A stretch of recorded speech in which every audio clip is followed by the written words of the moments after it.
ಯಾಕಂದ್ರೆ ನಾವು ಕೂಡಿ ಹೋಗೋರು, ಆಜು ಬಾಜು ಇರೋರು, ಒಂದೇ ದೇಶದವರು, ಬೇರೆ ಬೇರೆ ನಾವು ಪ್ರಾಂತಕ್ಕೆ ಜಿಲ್ಲೆಗೆ ಸೇರಿರ್ಬೋದು.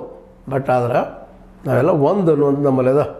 ಅದಕ್ಕೆ ಆ ದಿಶೆಯಲ್ಲಿ ನಮ್ಮ ಶಿವಕುಮಾರ್ ಅವರು ಹಂಗೆ ಮಾತಾಡೋ ಅವಶ್ಯಕತೆ ಇಲ್ಲ. ಮಹದಾಯಿ ಯೋಜನೆ ತಡಿ ನೋಡೋಣ ಅನ್ನೋಂಥ ಅವಶ್ಯಕತೆ ಇಲ್ಲ. ಅದೇ ಕಾಲಕ್ಕೆ ನಮ್ಮ ಗೋವಾ ಸೇಮ್ ಅವರು ಸಹಿತ ಕೇಂದ್ರಗಳು ಹೇಳ್ತೀವಿ ಬಿಡಿಕೊಳ್ಳೋದಿಲ್ಲ ಅನ್ನೋಂಥ ಮಾತು ಮಾತಾಡೋದು ಎಲ್ಲೂ ತಪ್ಪಲ್ಲ.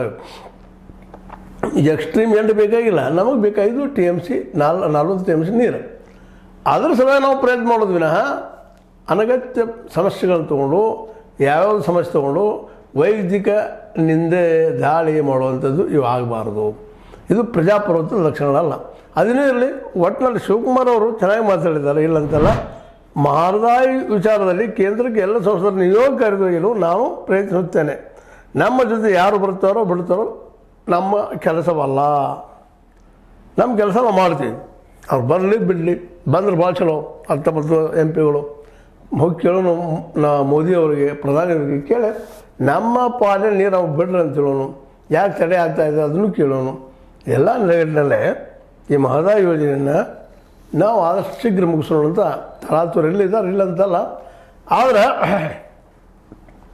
ಈ ತರಾತುರಿ 2 ದಿವಸ ಉಳಿತದೆ, ಎಷ್ಟು ಮುಂದೆ ಉಳಿತದೆ ಅನ್ನೋದು ಅಷ್ಟು ಮುಖ್ಯ ಅದ.